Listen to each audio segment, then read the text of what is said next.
బంగ్లాదేశ్ రాజధాని ఢాకాలో ఘోర ప్రమాదం చోటు చేసుకుంది. బంగ్లాదేశ్ ఎయిర్ ఫోర్స్కు చెందిన శిక్షణ విమానం F-7BGI ఎయిర్ క్రాఫ్ట్ ఓ పాఠశాల అదేవిధంగా కళాశాల భవనంపై ఒక్కసారిగా కుప్పకూలిపోయింది.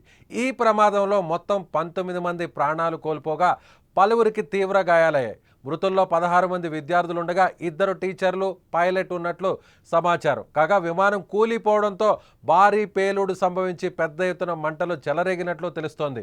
ఇక ఈ ప్రమాదంపై సమాచారం అందుకున్న వెంటనే పోలీసులు, అగ్నిమాపక సిబ్బంది ఘటనా స్థలానికి చేరుకొని సహాయక చర్యలు చేపట్టారు. మరోవైపు క్షతగాత్రులను సమీపంలోని హాస్పిటల్కు తరలించారు. ఇక మృతదేహాలను పోస్ట్ మార్టం నిమిత్తం ప్రభుత్వ హాస్పిటల్కు తరలించారు.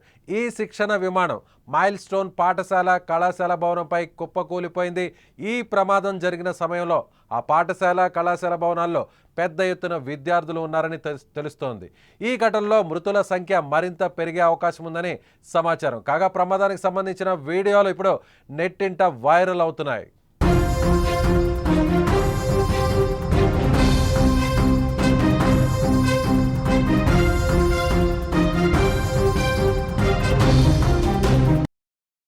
ఎస్, అహ్మదాబాద్కు సంబంధించినటువంటి ఫ్లైట్ క్రాష్ ఘటన మరొక ముందే దాదాపుగా సరిగ్గా నెల 40 రోజులు అవుతున్నటువంటి నేపథ్యంలో అదే తరహాలో అయితే అప్పుడు ప్యాసింజర్స్ ఉన్నటువంటి కమర్షియల్ ఫ్లైట్, కానీ ఇప్పుడు బంగ్లాదేశ్ ఎయిర్ ఫోర్స్కి సంబంధించినటువంటి ట్రైనింగ్ ఫ్లైట్.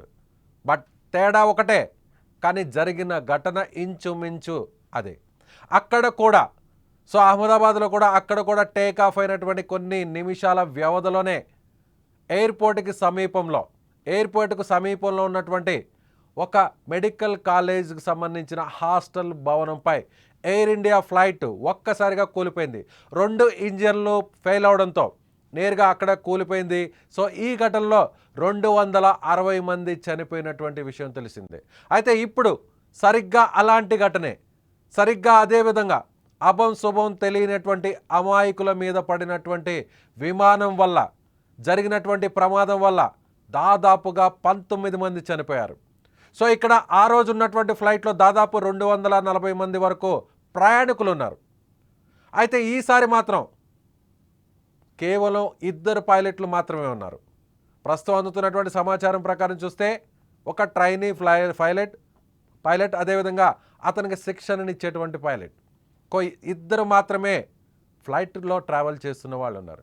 కానీ మిగిలిన వారంతా కూడా చనిపోయిన 19 మందిలో మిగిలిన వారందరూ కూడా దాదాపు 17-18 మంది అంతా కూడా విద్యార్థులే, స్టూడెంట్సే చనిపోయారు. వాళ్ళకు కూడా ఏం తెలియదు, ఏం జరిగిందో కూడా అర్థం కానటువంటి పరిస్థితి. అహ్మదాబాద్లో ఏ విధంగా అందరూ భోజనం చేస్తున్నటువంటి సమయంలో మెడికో విద్యార్థులందరూ కూడా, MBBS చదువుతున్నటువంటి స్టూడెంట్స్ అందరూ కూడా అహ్మదాబాద్కి సంబంధించిన ఫ్లైట్ క్రాష్లో నేరుగా బిల్డింగ్ మీద పడిపోయింది. సరిగ్గా ఇప్పుడు దాదాపుగా 40 రోజుల తర్వాత బంగ్లాదేశ్లోని ఢాకాలో జరిగినటువంటి ఘటన కూడా మళ్ళీ ఇప్పుడు అదే స్కూల్, అదే కాలేజ్ బిల్డింగ్ మీద పడిపోయింది. అక్కడ చనిపోయింది కూడా ప్యాసింజర్స్తో పాటు విద్యార్థులే. మళ్ళీ ఇప్పుడు ఇక్కడ చనిపోయింది కూడా పైలట్లతో పాటు ఈసారి విద్యార్థులు ఎక్కువ మంది చనిపోయారు.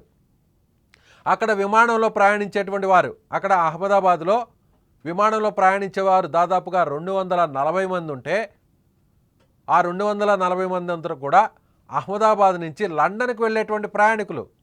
అడిషనల్గా 20 మంది చనిపోయిన వాళ్ళు విద్యార్థులు, MBBS విద్యార్థులు.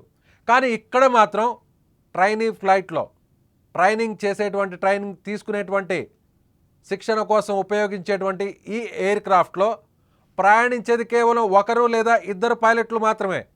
కానీ చనిపోయింది 17 మంది విద్యార్థులు. ఇంకా కూడా మృతుల సంఖ్య పెరిగే అవకాశం ఉంది. చాలామంది విద్యార్థులకు తీవ్ర గాయాలయ్యాయి. అక్కడ ఒక్కసారిగా ఫ్లైట్ క్రాష్ అయిపోవడంతో దట్టమైనటువంటి పొగ వ్యాపించింది, మంటలు వ్యాపించాయి. అయితే ఈసారి ఇది చిన్న ఫ్లైట్ కావడంతో ఇంతమంది చనిపోయారు. అయితే ఇంకా కూడా మృతుల సంఖ్య పెరిగే అవకాశం ఉంది. ఇప్పుడు కూడా సరిగ్గా ఇళ్ల మీదే కూలిపోయింది. సరిగ్గా ఇప్పుడు కాలేజీకి సంబంధించినటువంటి బిల్డింగ్ మీదే ఈ ఫ్లైట్ కూడా క్రాష్ అయిపోయింది. ఏంటి అసలు ఏం జరుగుతోంది? విమాన ప్రమాదాలు జరుగుతున్నటువంటి నేపథ్యంలో, వరుస ఘటనలు జరుగుతున్నటువంటి నేపథ్యంలో మొత్తం ప్రపంచమంతా కూడా, ముఖ్యంగా భారతదేశానికి సమీపంగా ఉన్నటువంటి పొరుగు దేశంలో ఈ ఘటన జరగడంతో, మరోవైపు ఇండియాలో కూడా అహ్మదాబాద్ ఫ్లైట్ క్రాష్ ఇన్సిడెంట్ తర్వాత వరుసగా సాంకేతిక సమస్యలు తలెత్తుతున్నాయి. ఫ్లైట్ ల్యాండ్ అయ్యే టైంలో లేదంటే టేక్ ఆఫ్ అయిన తరువాత ఏదో ఒక సమస్య ఉత్పన్నం కావడం, ఆ వెంటనే గాల్లో చక్కర్లు కొట్టిన తరువాత మళ్ళీ ఎమర్జెన్సీ ల్యాండింగ్ జరగడం. సో ఇప్పుడు సరిగ్గా బంగ్లాదేశ్లో కూడా ఫ్లైట్ టేక్ ఆఫ్ అయిన తరువాత ట్రైనింగ్ తీసుకుంటున్నటువంటి ఒక పైలట్, అందులో ప్రయాణిస్తున్నటువంటి ఒక పైలట్, కారణాలు ఏదో తెలియదు, ఎందువల్ల కూలిపోయిందో కూడా సమాచారం ఇంకా రాలేదు. సో ప్రస్తుతానికైతే ఆ ఫ్లైట్ నేరుగా జనావాసాల మీద, అందులోనూ చదువుకుంటున్నటువంటి చిన్నారుల మీద, విద్యార్థుల మీద, కళాశాల విద్యార్థుల మీద ఆ బిల్డింగ్ మీద పడిపోవడంతో ఏం జరుగుతుందో కూడా తెలియదు. అందరూ కూడా స్కూల్లో పాఠాలు చదువుతున్నటువంటి పరిస్థితుల్లో ఉన్నారు. చక్కగా క్లాసులు జరుగుతున్నాయి. సో టీచర్స్ అందరూ కూడా క్లాసులు చెప్తున్నారు, స్టూడెంట్స్ అందరూ కూడా క్లాసులు వింటున్నారు. కానీ ఒక్కసారిగా పేలుడు, ఒక్కసారిగా మంటలు. ఎందుకంటే పైన ప్రయాణిస్తున్నటువంటి విమానం ఒక్కసారిగా కూలిపోవడం వల్లే. ఇదే విద్యార్థులు, ఇక్కడ చనిపోయినటువంటి విద్యార్థులు కొన్ని సంవత్సరాల పాటు తమ పైన శిక్షణా విమానాలు తిరుగుతుంటే ఎంచక్కా వాటిని చూసి ఆ సౌండ్ విని ఆస్వాదించేవారు, ఎంజాయ్ చేసేవాళ్ళు. ఎస్, మన బిల్డింగ్ పై నుంచి విమానాలు, ముఖ్యంగా శిక్షణా విమానాలు వెళ్తున్నాయి అంటూ వాటిని చూపిస్తూనో సరదాగా మాట్లాడుకునేవాళ్ళు. కానీ ఈరోజు అదే విమానం తమ ప్రాణాలు తీస్తుందని, అదే విమానం తమను బొగ్గిపాలు చేస్తుందని, తమ శరీరాలను ముక్కలుగా కాలిపోయే విధంగా మారుస్తుందని ఆ విద్యార్థులు ఊహించలేకపోయారు, ఆ ఉపాధ్యాయులు గెస్ చేయలేకపోయారు. జనావాసాల మీద విమానానికి సంబంధించినటువంటి ప్రమాదానికి ఏమాత్రం సంబంధం లేనటువంటి అమాయకులు అప్పుడు అహ్మదాబాద్లో, ఇప్పుడు బంగ్లాదేశ్లో. అప్పుడు 260 మంది చనిపోయారు. అందులో ఎక్కువ మంది ఫ్లైట్లో ట్రావెల్ చేసేవాళ్ళు ఉన్నారు. కానీ ఈరోజు కేవలం 1-2 మాత్రమే పైలట్ ఉన్నారు, శిక్షణ తీసుకునే విమానం. కానీ చనిపోయింది మాత్రం అసలు ఫ్లైట్కు ఏమాత్రం సంబంధం లేనటువంటి అమాయక విద్యార్థులు చనిపోయారు.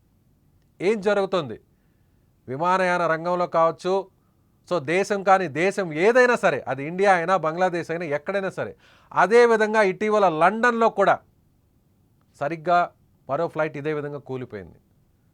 సో అక్కడ కూడా దాదాపుగా ఒక 10 మంది పైనే చనిపోయారు. సో అహ్మదాబాద్, ఆ తర్వాత లండన్, మళ్ళీ ఇప్పుడు బంగ్లాదేశ్. జనావాసాల మీద, ముఖ్యంగా స్కూళ్ళ మీద, విద్యా సంస్థల మీద అసలు ఏం జరుగుతుంది? అందరూ కూడా విమాన ప్రయాణాలంటే భయపడాల్సినటువంటి పరిస్థితులు తలెత్తాయి. మీకేమనిపిస్తుంది?